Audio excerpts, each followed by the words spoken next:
दोस्तों नमस्कार। Rajasthan driver helpline परिवार से प्रदेश महामंत्री रामगोपाल यादव बात कर रहा हूं।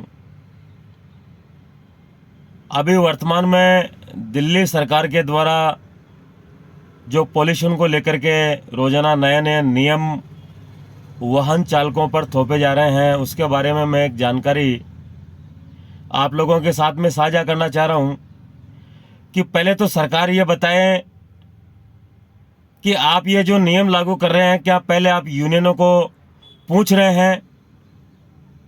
दिल्ली के जितने भी यूनियन हैं, क्या आप लोगों ने उनसे सलाह की है, मीटिंग की है, चर्चा की है? और अगर की है तो मेरा सवाल दिल्ली के उन सभी यूनियनों से है जो दम बढ़ते हैं कि हमारी दिल्ली में यूनियन चलती है। चाहे दिल्ली की कोई भी XYZ यूनियन हो, सभी से मेरा एक सवाल है। सरकार ने वाहनों का टैक्स लाइफ टाइम का लिया है, जब तक RC की वैधता है और जब तक परमिट की वैधता है। जब टैक्स वाहनों से लिया जा चुका है तो फिर रोक किस बात की? और अगर रोक है तो टैक्सी गाड़ियों को ही क्यों रोका जा रहा है? मेरा सवाल। क्या नियम बसों पर लागू नहीं होते हैं? क्या नियम ट्रकों पर लागू नहीं होते हैं? दिल्ली में रोजाना करीब 5,000 बसें अदर स्टेट से दिल्ली में आती है और जाती है। क्या सरकार ने उनको रोका है?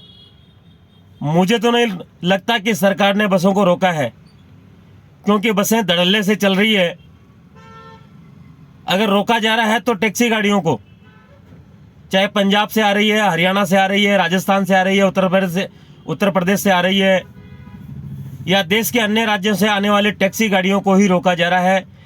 क्या पोल्यूशन सबसे ज़्यादा टैक्सी गाड़ियों से ही होता है?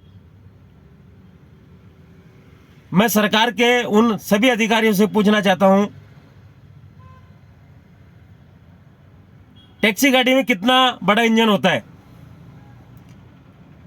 1100 सीसी का, 2500 सीसी का, 2700 सीसी का? इससे ज़्यादा बड़ा टैक्सी गाड़ियों में इंजन नहीं होता है। तो कितना पोल्यूशन होगा? अब आप अंदाज़ा लगाइए, 10 टैक्सी गाड़ी के बराबर एक बस का पोल्यूशन होता है। तो रोक लगानी है तो सबसे पहले बस और ट्रक पर लगाइए। टैक्सी गाड़ियों का काम वैसे ही सीजन के हिसाब से चलता है। जब सीजन नहीं होता है तो गाड़ियां खड़ी रहती है, मगर ट्रक और बस ऐसे हैं जो 24 घंटे साल के 365 दिन व्यापार करते हैं, और आप बार बार उन्हीं को परेशान करते हैं। ऐसा क्यों? और मैं दिल्ली की जितनी भी यूनियन है सभी से कहना चाहता हूं, या तो आप यूनियन का नाम लेना छोड़ दें, जो आपके पास यूनियन चलती है उनको आप बंद कर दें। और अगर वाकई में आप यूनियन चला रहे हैं तो आप लोगों को मेरा संदेश है कि इस आवाज को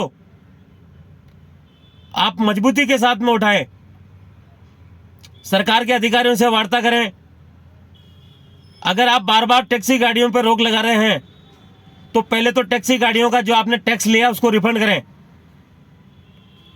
अगर आउट ऑफ स्टेट से टैक्सी गाड़ियां दिल्ली में आ रही है तो उनका टैक्स जो आप ऑनलाइन ले रहे हैं उसको बंद करें, आपकी साइट को बंद करें।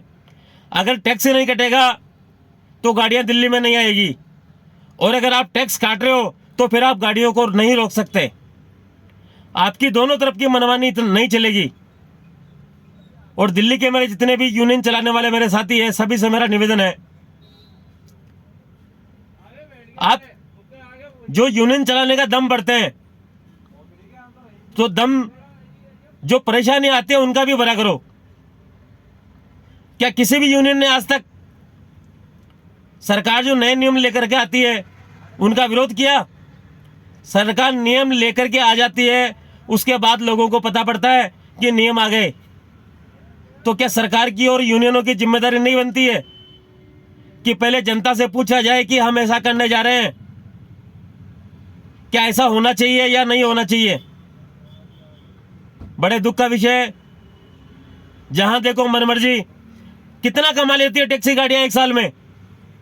3 लाख, 4 लाख, 5 लाख रुपए। क्या 5 लाख रुपए अगर गाड़ी कमा लेती है तो उसकी क्या किस्त निकल जाती है? क्या ड्राइवर की पगार निकल जाती है? क्या उसने जो लोन लिया है उसका पैसा चूक पाएगा? क्या उसने जो ईएमआई भरी है 4 लाख, 5 लाख रुपए गाड़ी लेने के लिए, क्या उसका ब्याज निकलेगा? क्या इतना कुछ देने के बाद क्या उसका परिवार चलेगा? मेरा सभी से निवेदन है, इस पर गौर करें। सभी यूनियनों से और दिल्ली सरकार से मेरा निवेदन है,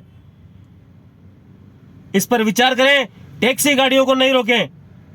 और दिल्ली के जितने भी मेरे यूनियन संचालित करने वाले मेरे साथी हैं, उनसे मेरा निवेदन है, इस मुद्दे को सुप्रीम कोर्ट में उठाएं। अगर आप वाकई में ड्राइवरों की भलाई के लिए काम कर रहे हैं, वाहन मालिकों की भलाई के लिए काम कर रहे हैं, तो इस मुद्दे को आप सुप्रीम कोर्ट में उठाएं।